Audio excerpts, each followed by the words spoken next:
Shalom, selamat siang Bapak Ibu, saudara-saudari terkasih. Puji syukur kita panjatkan kehadirat Tuhan yang kita Yesus Kristus. Di tengah kesibukan kita masih diberikan kesehatan, waktu, dan kesempatan untuk beribadah, walaupun masih secara daring atau virtual ya, di tengah pandemi COVID yang belum berakhir hingga saat ini. Semoga kita tetap semangat, tetap sehat ya Bapak Ibu. Kita ucapkan syukur buat ibadah kita hari ini. Mari kita mulai ibadah kita dengan menyanyikan lagu Menikmati Kasih.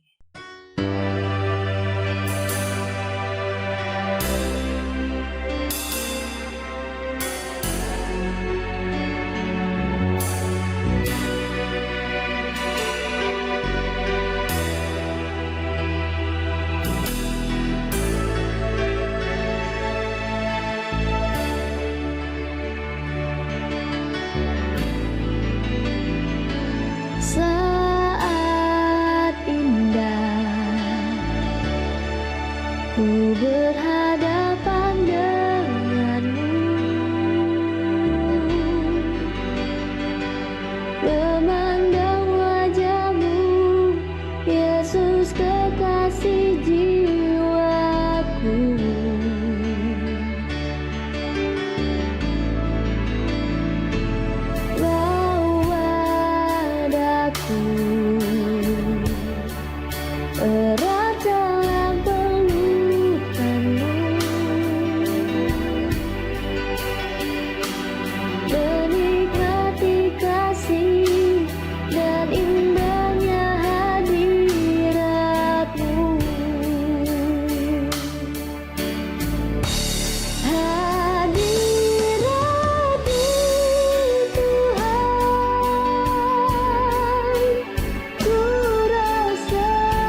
Sungguh pujian yang sangat indah, meminta Tuhan untuk membawa kita erat dalam pelukannya, menikmati kasih dan indah hadirat Tuhan dalam ibadah kita. Mari kita bawa ibadah kita hari ini dalam doa, mari kita berdoa. Bapa yang bertahta dalam kerajaan surga, puji syukur kami panjatkan kehadirat-Mu ya Bapa atas kasih setiamu kepada kami hingga pada saat ini. Terima kasih Bapa, di tengah kesibukan kami, Kau masih memberikan kami waktu, berikan kami kesehatan Bapa untuk berkumpul, memuji muliakan nama-Mu. Berkatilah kami Bapa, berkatilah ibadah kami dari awal hingga akhir, supaya dapat berjalan seturut dengan kehendak-Mu. Kau juga yang mengurapi Bapak Pendeta semua yang akan menyampaikan firman-Mu nanti Bapa. Engkau yang memberkati beliau agar dapat menyampaikan firman-Mu dengan baik seturut dengan kehendak-Mu. Ampunilah kiranya segala dosa-dosa dan kesalahan kami, Bapa, supaya tidak terhambat berkat yang akan Bapa berikan kepada kami. Terima kasih Bapa, hanya dalam nama anak-Mu Tuhan Yesus Kristus, Juru Selamat kami yang hidup. Amin. Untuk menyambut firman yang akan disampaikan oleh Bapak Pendeta Samuel, mari kita menyanyikan lagu Ku Tak Pandang dari Gereja Mana.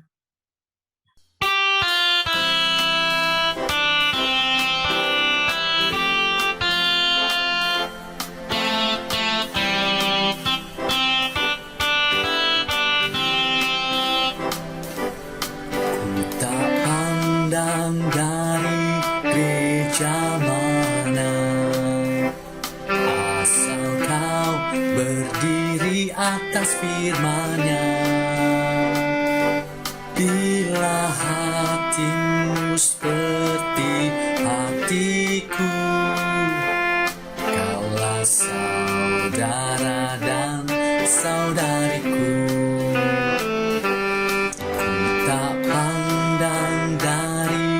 Gereja mana, asal kau berdiri atas firman-Nya. Bila hatimu seperti hatiku, kaulah saudara dan saudariku.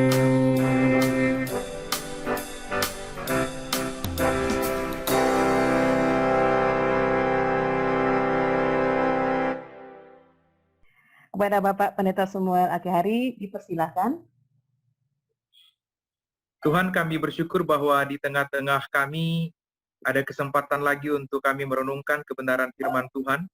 Sekalipun kami terpisah jarak karena situasi dan kondisi pandemik yang masih terus kami gumuli, namun ada kesempatan dan sarana melalui platform media yang boleh kami gunakan. Karena itu Tuhan memberkati segala sesuatu yang menjadi sarana prasarana, dan Tuhan tolong kami dalam Roh-Mu yang kudus, agar perenungan kami akan firman-Mu menolong kami untuk terus mengenal Tuhan, dan kami boleh terus menjaga kewarasan dan kesadaran kami akan Tuhan, dalam bagaimana kami berpikir, bertutur, dan bertindak. Dan pada bagian yang paling utama, biarlah Tuhan dipermuliakan. Kiranya Tuhan menolong hamba-Mu dalam kelemahan dan keterbatasannya, agar segala sesuatu boleh menjadi alat dalam tangan Tuhan, untuk memuliakan Tuhan lewat pelayanan firman kami pada hari ini. Dalam nama Yesus Kristus, firman yang hidup dan menghidupkan, kami sudah berdoa. Amin. Saudara yang dikasihi Tuhan, mari kita lihat bacaan kita dari Yohanes pasal 17. Yohanes pasal 17, kita akan baca ayat 9 sampai ayat yang ke-11. Dari Yohanes pasal 17 ayat 9 sampai ayat yang ke-11. Saya bacakan bagi kita dari Yohanes pasal 17 ayat 9 sampai ayat yang ke-11. Aku berdoa untuk mereka, bukan untuk dunia aku berdoa, tetapi untuk mereka yang telah Engkau berikan kepadaku, sebab mereka adalah milik-Mu, dan segala milik-Mu adalah milikku, dan segala milikku adalah milik-Mu, dan milik-Mu adalah milikku. Dan aku telah dipermuliakan di dalam mereka. Dan aku tidak ada lagi di dalam dunia, tetapi mereka masih ada di dalam dunia, dan aku datang kepadamu. Ya Bapa yang kudus, peliharalah mereka dalam nama-Mu, yaitu nama-Mu yang telah Engkau berikan kepadaku, supaya mereka menjadi satu sama seperti kita. Nah, saudara, itu bacaan kita pada hari ini dan melalui bacaan kita pada hari ini bersama-sama kita akan merenungkan tema sebagaimana yang diberikan tentang True Unity Comes from God, atau berbicara tentang bagaimana kesatuan yang sesungguhnya itu berasal dari Tuhan. Nah, saudara yang dikasihi Tuhan, pertanyaannya adalah mengapa kesatuan orang percaya adalah sesuatu yang penting. Kalau kita lihat dari sejarah awal kekristenan, bahkan jauh sebelum itu, kesatuan selalu menjadi sebuah konsep atau sebuah isu yang terus-menerus diungkapkan atau diperbincangkan. Bahkan dalam teks kita pada hari ini dari Yohanes pasal 17, ayat 9 sampai 11 saya batasi, tapi saudara bisa membaca keseluruhan dari pasal ini. Kita menemukan tentang betapa seriusnya Yesus berpikir tentang kesatuan, khususnya kesatuan para murid, atau dalam konteks kita kesatuan orang percaya, tentang bagaimana kesatuan itu menjadi sesuatu yang sangat penting, menjadi sesuatu yang utama dalam perjalanan hidup persekutuan. Karena itu, saudara yang dikasihi Tuhan, ketika Yesus berdoa bagi para murid, dan tentu kita menghayati bahwa doa itu juga bagi kita semua, sebagai orang percaya di segala tempat dan abad, kita mau belajar tentang apa pentingnya kesatuan, kesatuan seperti apa yang didoakan, dan gunanya untuk apa bagi kita ada di dalam dunia ini. Nah, karena itu, saudara, kita boleh berpindah ke slide yang berikut. Pertanyaan kita adalah apa yang Yesus doakan, saudara? Kita menemukan bahwa yang Yesus doakan itu bukan supaya para murid diambil dari dunia. Ini menarik, ya. Yesus tahu persis bahwa dunia adalah tempat yang berbahaya ketika Yesus berpisah dengan para murid, tapi dia tidak berdoa supaya para murid diambil dari dunia, atau dia tidak berdoa supaya kesulitan, kesukaran, penderitaan diambil dari para murid. Tidak. Dia tidak mendoakan seperti itu. Dia berdoa bukan supaya para murid diambil dari dunia, tapi dia berdoa supaya para murid tetap berada di dalam dunia dengan terus mengenal identitas mereka. Bahwa mereka adalah orang-orang yang sesungguhnya bukan dari dunia, kalau kita pakai bahasa Yesus. Boleh klik pada slide, pada topik berikut. Nah, karena itu ketika Yesus berdoa bagi para murid dan juga kepada para orang percaya, dia berdoa supaya mereka tetap dikuatkan, supaya mereka tetap ada, supaya mereka tetap berpijak di dalam dunia. Nah, jadi karena itu, saudara, kita bisa melihat pada poin yang pertama, doa Yesus membawa orientasi pelayanan kita ke dalam dunia. Orang Kristen orientasinya ada di dalam dunia, kesaksiannya ada di dalam dunia, bukan keluar dunia. Karena itu memang cukup aneh kalau kemudian kita terus berpikir hal-hal yang di luar sana, di luar dunia. Kita meninggalkan segala macam hal yang ada dalam dunia, lalu kita berpikir hanya mengarahkan seluruh perhatian dan fokus kita, semuanya ada pada hal yang di luar dunia. Padahal, Yesus berdoa supaya kita tetap ada di dalam dunia, supaya kita bisa menjadi saksi di dalam dunia, dan supaya kita dimampukan untuk terus berbuat yang baik dalam dunia. Pada poin yang kedua, saudara, Yesus berdoa supaya para murid dikuduskan dalam kebenaran. Dia tahu persis bahwa pada masa Yesus apalagi dan juga sampai pada masa kini, menjadi orang Kristen yang hidup dalam kebenaran adalah perkara yang tidak mudah. Banyak orang, kalau saya pakai istilah yang lebih keras dan lebih tegas, banyak orang melacurkan kebenaran hanya untuk kepentingan-kepentingan pribadinya. Banyak orang menggadaikan kebenaran hanya untuk mendapatkan keuntungan. Saudara-saudara bisa lihat misalnya banyak orang yang karena jabatan, karena kedudukan, karena cinta, karena keuntungan, mereka dengan begitu mudahnya melepaskan kebenaran. Mereka takut memperjuangkan kebenaran karena mereka tidak sanggup atau mereka tidak berani menjadikan kebenaran sebagai fondasi untuk mereka melanjutkan hidup karena mereka takut dan seterusnya.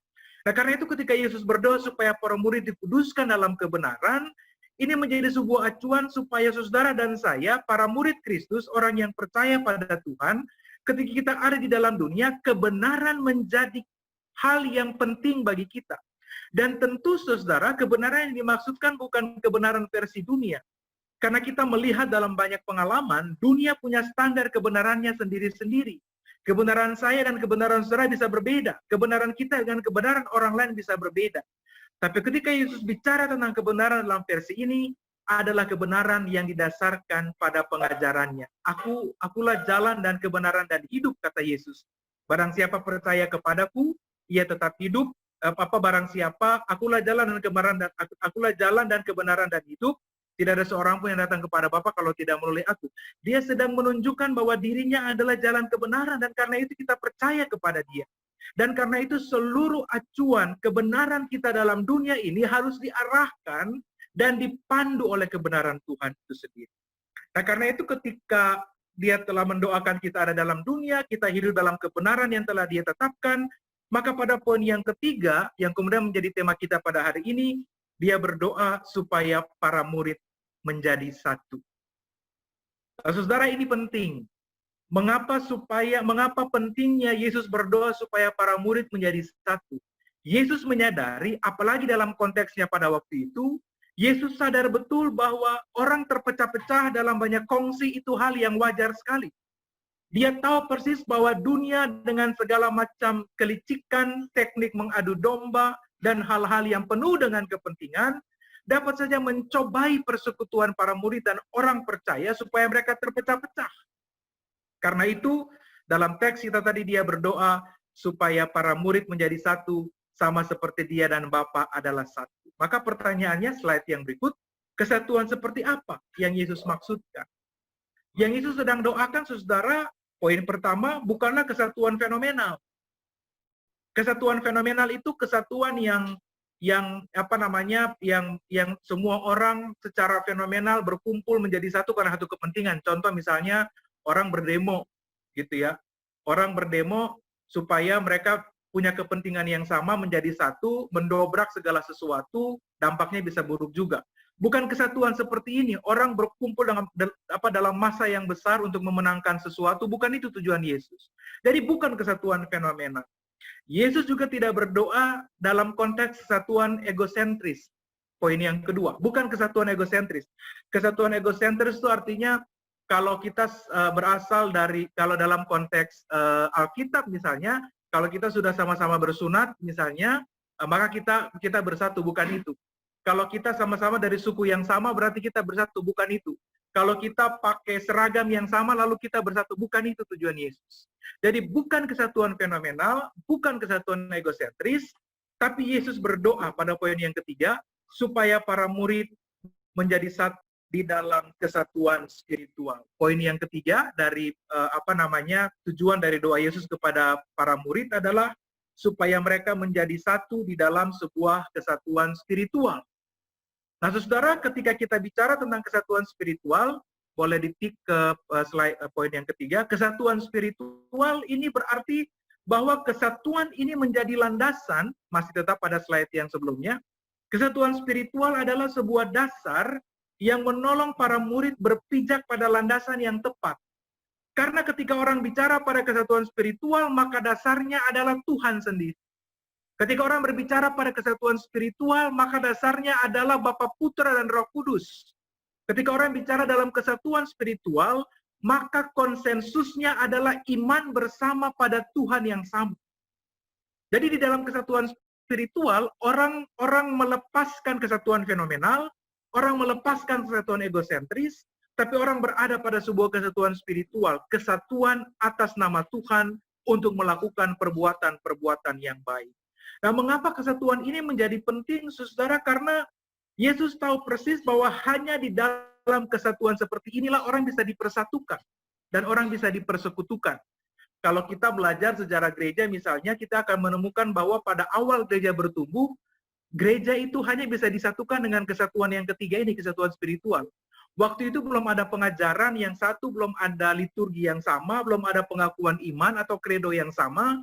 Orang terpecah-pecah dalam berbagai macam kongsi, latar belakang budaya yang berbeda-beda, tapi mereka bisa bersatu pada awal-awal abad pertama karena kesatuan ini, kesatuan spiritual. Nah, kesatuan spiritual, bisa ke slide yang berikut, kesatuan spiritual itu, saudara-saudara, pada akhirnya dia hanya bisa terjadi kalau ada kasih. Dia tidak mungkin terjadi kalau tidak ada kasih. Nah, karena itu kalau kita bicara di dalam konteks bahwa kita ada di dalam keberagaman. Saudara, di dalam BPS juga ada dalam keberagaman. Karyawan, para pegawai BPS juga datang dari berbagai latar belakang budaya, suku, dan seterusnya. maka persekutuan ini hanya dapat terjadi atau dapat terbangun dengan baik ketika ada kasih Tuhan yang dirayakan. Dan kasih itu menjadi ciri khas dari kesatuan spiritual tadi. Ketika kasih itu menjadi dasar kesatuan spiritual, Paulus dalam Kolose 3 ayat 14 mengatakan, dan di atas semuanya itu kenakanlah kasih sebagai pengikat yang mempersatukan dan menyempurnakan. Artinya bahwa kasih yang dimaksudkan adalah kasih yang berasal dari Kristus. Kasih yang dipakai adalah kasih dalam konteks agape. Artinya bahwa kasih manusia yang terbatas ini, kasih saudara dan saya yang terbatas ini, harus terus mengacu kepada kasih agape itu, supaya pada akhirnya kita tahu persis bahwa apa yang kita lakukan, kita rayakan dalam persekutuan untuk menyatakan kesatuan spiritual adalah ada pada arah yang tepat dan dia didasarkan pada dasar yang tepat. Nah, pada akhirnya saudara yang dikasihi Tuhan, persekutuan kasih yang didasarkan pada kesatuan spiritual ini, dia pada akhirnya menolong kita membangun sesuatu yang disebut sebagai persekutuan atau komunitas yang menyembuhkan. Kesatuan yang sesungguhnya yang berasal dari Allah, di mana kasih dirayakan di dalamnya, tujuannya selalu adalah untuk menyembuhkan orang. Kita tahu bahwa pada zaman ini banyak orang hidup di dalam kesukaran, dalam penderitaan, dalam keterlukaan. Banyak orang mengalami gangguan secara psikologi karena situasi pandemik yang tidak mudah. Banyak orang mengalami putus hubungan kerja, ya. Kalau kita lihat dalam konteks yang lebih luas, banyak orang secara ekonomi mereka bergumul begitu luar biasa, belum lagi persoalan-persoalan rumah tangga terjadi dengan begitu hebat, maka disinilah orang membutuhkan persekutuan kasih atau komunitas yang menyembuhkan. Gagasan komunitas yang menyembuhkan ini dikembangkan oleh Henry Nouwen, saudara, yang berdasarkan pengalaman ia hidup dengan sebuah komunitas di Perancis namanya La Arche, adalah sebuah komunitas di mana orang-orang yang ada dalam komunitas itu adalah orang-orang yang terbuang, anak-anak cacat yang tidak diinginkan kelahirannya kemudian dibuang. Lalu ada sebuah yayasan yang mengumpulkan mereka, dan Nouwen hidup bersama-sama dengan mereka, lalu dia kemudian mengembangkan sebuah persekutuan atau komunitas yang dia sebut sebagai healing community atau persekutuan yang komunitas yang menyembuhkan. Dan dasar dari persekutuan ini adalah kasih. Anak-anak yang tidak dikasihi, anak-anak yang tidak diinginkan, orang-orang yang dibenci, orang-orang yang tidak diperhitungkan, orang-orang yang dimarginalkan, orang-orang yang hidup dalam penderitaan, orang-orang yang mengalami macam-macam pergumulan, ketika mereka masuk dalam komunitas ini, mereka diliputi oleh kasih. Mereka akan mengalami penerimaan, mereka dikuatkan, mereka punya pengharapan, mereka merasa secara manusia yang utuh, karena mereka mengalami sebuah keutuhan ketika mereka ada dalam komunitas itu. Dan ini hanya bisa terjadi. Mengapa, saudara? Karena di dalam komunitas ini, karena dalam persekutuan ini, kasih Tuhan dirayakan. Itulah bedanya persekutuan atau kesatuan yang didasarkan pada spiritual dan kesatuan yang didasarkan pada kesatuan, dibandingkan kesatuan fenomenal dan kesatuan egosentris. Nah, karena itu, saudara, pada slide berikut pertanyaannya, apa tujuannya? Apa tujuannya ketika kita kemudian ditantang dan kita diajak dan kita didorong untuk membangun sebuah persekutuan kasih yang didasarkan pada spiritualitas yang merayakan kasih Tuhan? Tujuannya cuma dua. Yang pertama, supaya kita bisa bertumbuh baik ke dalam maupun keluar. Ke dalam kita membangun persekutuan, saudara mau datang dari latar belakang apapun, dari suku manapun, dengan status sosial kayak apapun, itu tidak menjadi persoalan. Saudara mau berbeda dalam cara apapun tidak menjadi persoalan karena kita dipersekutukan dalam Kristus. Kepada jemaat di Galatia misalnya, Paulus mengatakan tidak lagi ada orang Yunani, orang Yahudi, laki-laki atau perempuan, budak atau orang merdeka, tapi yang ada adalah semua yang dipersekutukan di dalam Kristus. Jadi di dalam Kristus, kita dibaurkan menjadi satu, menerobos perbedaan-perbedaan yang dapat menghancurkan, karena kita dipersekutukan dalam Kristus. Jadi pertumbuhan ke dalam kesatuan spiritual adalah supaya kita sama-sama terbangun dalam pertumbuhan iman. Lalu pada akhirnya, tujuan yang kedua adalah ketika kita telah bertumbuh ke dalam persekutuan iman yang baik, dalam memperlakukan kasih, merayakan kasih yang utuh, komunitas yang menyembuhkan itu telah terbangun dengan baik, dan kita telah terinfus olehnya secara positif, maka yang kedua adalah kita berdampak bagi dunia. Supaya kehadiran kita dalam rumah tangga, dalam keluarga, dalam lingkup pergaulan, dalam lingkup sosial kita, dimanapun Tuhan hadirkan saudara dan saya, dimanapun kaki kita dipijak, kita dimampukan untuk menjadi orang-orang yang membawa warna berbeda, yang penuh dengan positivisme, penuh dengan kegembiraan, penuh dengan penerimaan, penuh dengan cinta kasih kepada orang lain. Nah, inilah gunanya persekutuan kasih yang kita bicarakan. Inilah gunanya kesatuan spiritual yang Yesus doakan bagi para murid. Ketika saudara dan saya pergi untuk menyatakan kasih kepada kehidupan dimanapun kita berada, ketika kita beraktivitas, kita akan mengalami exhausted. Kita akan mengalami kekeringan. Kita dapat saja mengalami kehausan. Ibarat baterai bisa saja habis. Ibarat minyak bisa saja berkurang. Maka persekutuan pada poin yang pertama kembali menjadi bagian di mana kita di-charge lagi. Persekutuan kasih, persekutuan orang beriman, persekutuan anak-anak Tuhan ini, kemudian menjadi sebuah komunitas, menjadi sarana, di mana kita di-charge kembali, kita dipenuhkan kembali, visi kita dipertajam, semangat kita ditambah, kegembiraan kita makin penuh, supaya kemudian kita bisa kembali ke dalam dunia berdampak. Jadi polanya adalah berkumpul menyebar, berkumpul menyebar. Berkumpul dalam persekutuan untuk menyatukan visi, untuk membangun kerajaan Allah, bersatu dalam persekutuan untuk kembali kita ditopang, kita didukung lagi, kita dimotivasi lagi, harapan kita dibangun kembali, lalu kemudian kita pergi dalam ladang kita masing-masing, dimanapun Tuhan mengutus kita, dimanapun kaki kita melangkah, dimanapun kehadiran orang-orang percaya, dimanapun kehadiran peserta atau orang-orang yang tergabung dalam persekutuan doa online BPS, dimanapun saudara pergi, maka disitulah orang bisa merasakan dampak dari kehadiran Tuhan. Itu gunanya persekutuan yang memulihkan. Itu gunanya persekutuan atau persatuan spiritual yang didoakan oleh Yesus. Itu gunanya persekutuan di mana kasih Tuhan dirayakan. Nah, dengan cara itu, saudara, saya percaya bahwa kita bisa memberi dampak secara positif. Zaman sekarang dalam situasi pandemik, banyak orang yang stres. Banyak orang yang mengalami kesehatan mentalnya terganggu dalam skala yang kecil sampai skala yang besar. Banyak orang bergumul dan berjuang dengan begitu luar biasa. Maka dalam situasi seperti ini, kehadiran dan dampak dari orang-orang yang percaya pada Tuhan menjadi sesuatu yang penting untuk kita jalani dan kita lakukan. Saudara dan saya diberkati bukan untuk diri sendiri.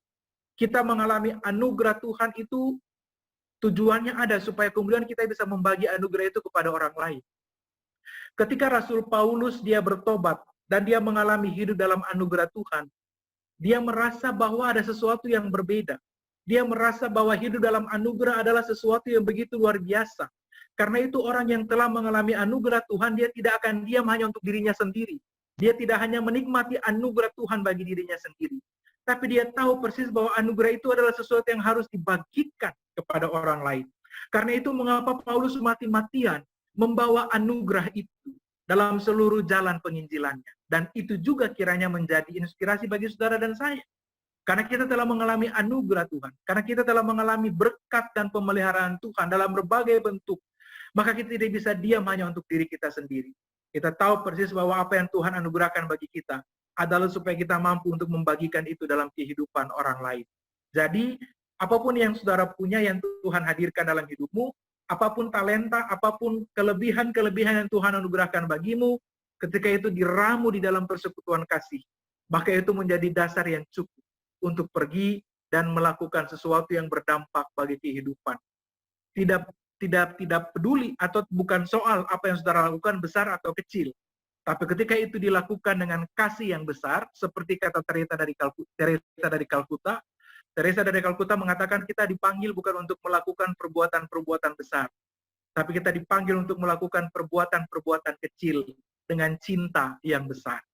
Jadi ketika hal-hal sederhana yang kecil itu saudara lakukan dengan kasih, dengan cinta yang besar, itu dampak akan semakin luar biasa dalam kehidupan kita bersama. Kiranya Tuhan menolong saudara dan saya, supaya kemanapun kita pergi, dalam hal apapun yang kita lakukan, kita dapat terus menjadi berkat bagi kehidupan orang lain, dan kehidupan kita boleh terus menghadirkan Kristus dalam kapasitas dan peran kita masing-masing.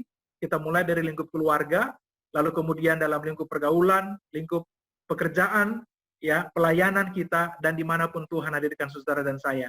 Kita membuktikan bahwa kita adalah orang-orang yang telah dianugerahi, dan kita mau membuktikan bahwa apa yang Tuhan doakan kepada para murid dapat kita lakukan. Karena kita terus terhubung dengan Tuhan, Sang Sumber Kasih.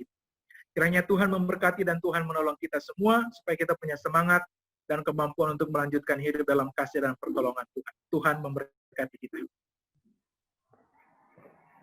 Firman Tuhan yang luar biasa yang disampaikan oleh Bapak Pendeta Samuel Aki Hari, kiranya kita bisa selalu bersekutu dan bersatu dengan saudara seiman seperti para murid Tuhan Yesus untuk memuji memuliakan nama Tuhan, meskipun kita berada dalam berbagai keragaman.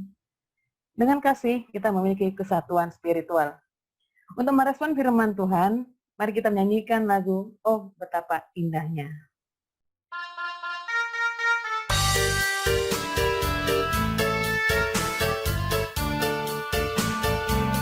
Oh betapa indahnya dan betapa eloknya bila saudara seiman hidup dalam persatuan. Oh betapa indahnya dan betapa eloknya bila saudara seiman hidup dalam kesatuan. Baurapan di kepala yang kejangkut dan jalannya Tuhan, seperti embun yang dari embun mengalir ke bukit Sion. Kesanatlah diperintahkan Tuhan agar berkat-berkat dicurahkan, kehidupan untuk selamanya. Oh betapa indahnya. Selanjutnya, kita akan mendengarkan warta PD kita. Kepada pengurus, dipersilakan. Baik, Shalom Bapak Ibu dan Saudara sekalian. Untuk warta Jemaat 4 September 2020, yang pertama terima kasih atas pelayanan Bapak Pendeta Samuel Aki Hari dalam ibadah hari ini. Biarlah firman Tuhan yang telah diberitakan dapat menjadi rema dalam kehidupan kita masing-masing. Amin. Yang kedua, terima kasih juga untuk seluruh tim yang sudah melayani hari ini. Yang pertama ada MC Kak Rosil Tapea dari BPS Provinsi Jawa Timur. Untuk singer ada Kak Klaliska Pravitasari, Dara Septika BPS Provinsi Kalimantan Barat, dan Maria Septiani Gabur dari BPS Kabupaten Manggarai Provinsi Nusa Tenggara Timur. Tuhan Yesus memberkati. Yang ketiga ada berita sukacita, yaitu saudara-saudari kita yang bertambah umurnya. Selamat ulang tahun untuk warga PD BPS yang berbahagia. Untuk yang pertama, Ibu Siska Puspita Sembiring, BPS Kabupaten Serdang Bedagai, Saudari Vera Catherine Sari Uli Simarmata, BPS Kabupaten Langkat, Ibu Marlita, kemudian Saudari Damaris Florida, BPS Kabupaten Langkat, Ibu Dian Parwitasari, BPS Provinsi Jawa Timur, Saudari Ayu Inta Gabena Siregar, BPS Provinsi Kalimantan Utara, serta Saudari Gita Nia Boluginting, BPS Provinsi Kalimantan Utara. Yang keempat, atas nama keluarga besar Persekutuan Doa BPS, kami mengucapkan selamat kepada Bapak Toto Hasitonga yang telah dilantik sebagai Kepala BPS Kota Jakarta Pusat. Yang kedua, Ibu Rintang Awan Eltri Bakti Umbas yang kembali dikumpulkan bersama keluarga terkasih dan dilantik sebagai Kepala BPS Kabupaten Gunung Kidul. Tuhan Yesus memperlengkapi dan memampukan Bapak Toto dan Ibu Eltri untuk melakukan segala pekerjaan baik yang Tuhan Yesus percayakan. Yang kelima, kami juga turut bersukacita atas rencana pernikahan dari Saudara Roni Immanuel Bukit yang merupakan anak dari Purna Bakti BPS, yaitu Bapak Makmur Bukit dengan Saudari Binoni Tio Anapitupulu pada tanggal 5 September 2020. Kiranya Tuhan Yesus memberkati seluruh proses pernikahan dan keluarga baru mereka.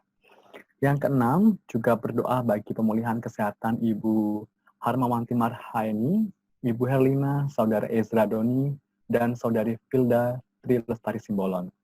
Yang ketujuh, bagi Bapak atau Ibu yang ingin didoakan secara khusus dapat mengirimkan email ke prkkbps@bps.co.id atau menghubungi Saudari Eunike BPS Pusat. Kemudian yang kedelapan, Jumlah yang hadir pada ibadah daring 28 Agustus 2020 sebanyak 59 orang melalui Zoom dan 7 orang melalui live streaming YouTube.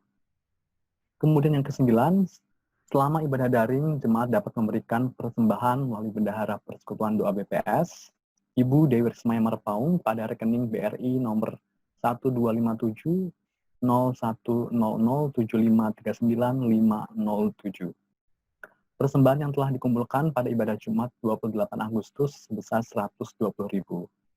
Kami juga turut mengundang Bapak, Ibu, Saudara-saudari yang rindu untuk membagikan talentanya dalam puji-pujian dapat menghubungi Saudara Simon Halomuan Siagian, BPS Pusat.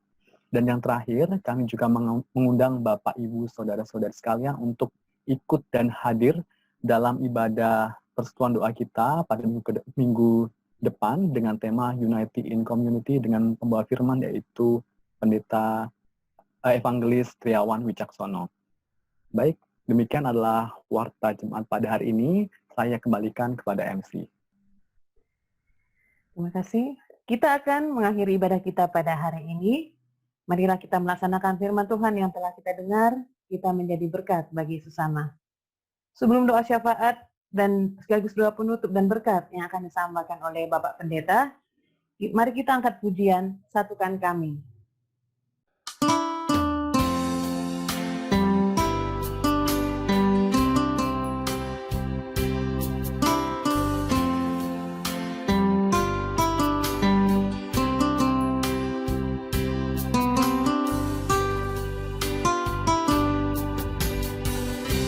Satukan kami, satu dalam kuasa-Mu, sebab kami bersaudara. Biar kami satu, seperti Kau dan Bapa satu. Dunia lihat Kau dalam kami, jadikan kami sehati sepikir. Biar kehendak-Mu jadi untuk menyatakan rahmat-Mu. Jadikan kami satu.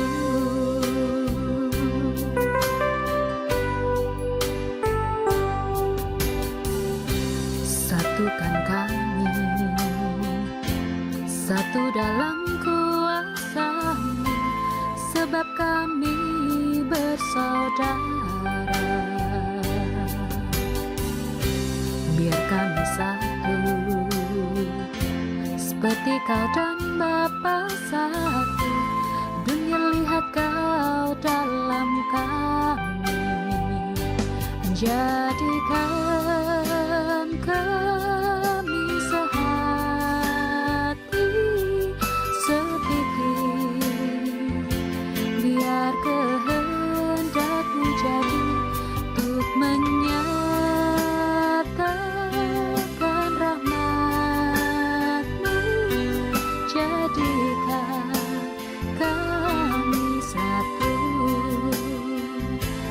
jadikan kami satu, jadikan kami satu.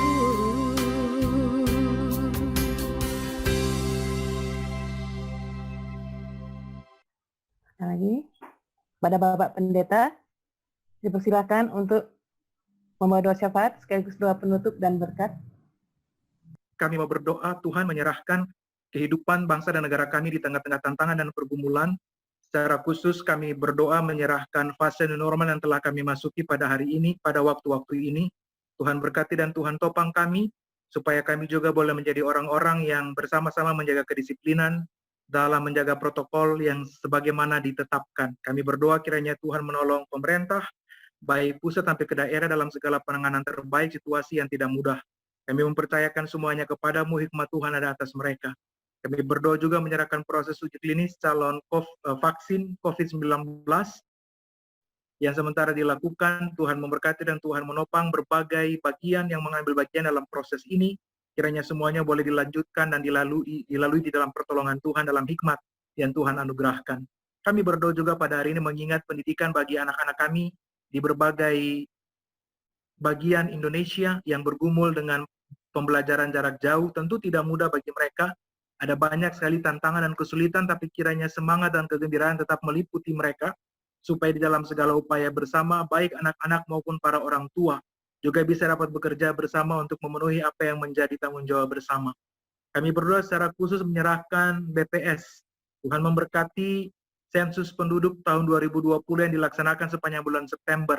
Tuhan berikan kekuatan, kemampuan, keselamatan, kesehatan bagi seluruh pegawai dan mitra yang terlibat, agar di dalam segala penjalanan tugas mereka dapat melalui itu dengan baik karena kasih sayang Tuhan. Kami berdoa juga kiranya Tuhan memberkati BPS, para pimpinan BPS dalam kesehatan, dalam menangani situasi pandemik. Kiranya mereka juga boleh terus bergantung pada Tuhan dan tetap bekerja secara profesional, dan biarlah seluruh pegawai boleh bersatu hati untuk melakukan tugas-tugasnya dengan baik dan benar dalam cara apa yang Tuhan kehendaki. Kiranya hikmat dan bijaksana Tuhan anugerahkan bagi para pemimpin BPS baik di pusat maupun di daerah, agar mereka juga boleh menjadi alat dalam tangan Tuhan untuk menyatakan kebaikan-Mu bagi bangsa dan negara.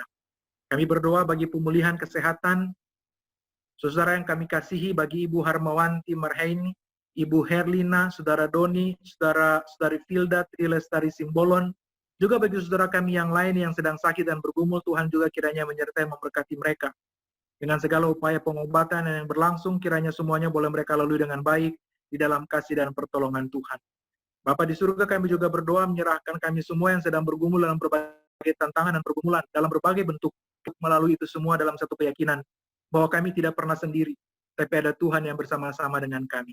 Karena itu kami juga mau berdoa pada saat ini, menyerahkan setiap pribadi dalam persekutuan doa BPS, yang merayakan ulang tahun pada tanggal 31 Agustus sampai 6 September.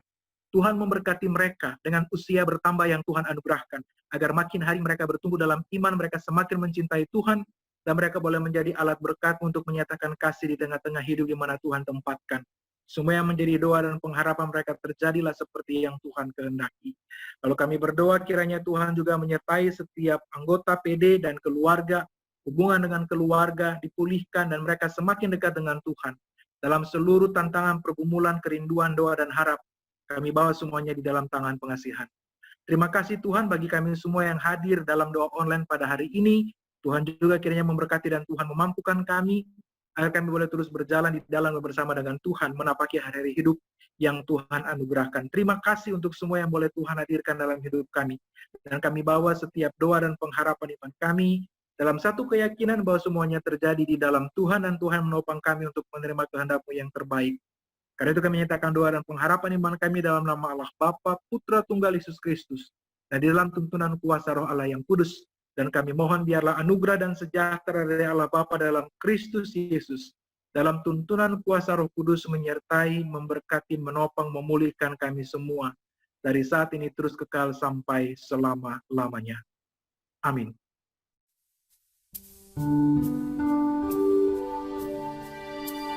Bapa, terima kasih. Bapa, terima kasih. Bapa di dalam surga, ku berterima kasih.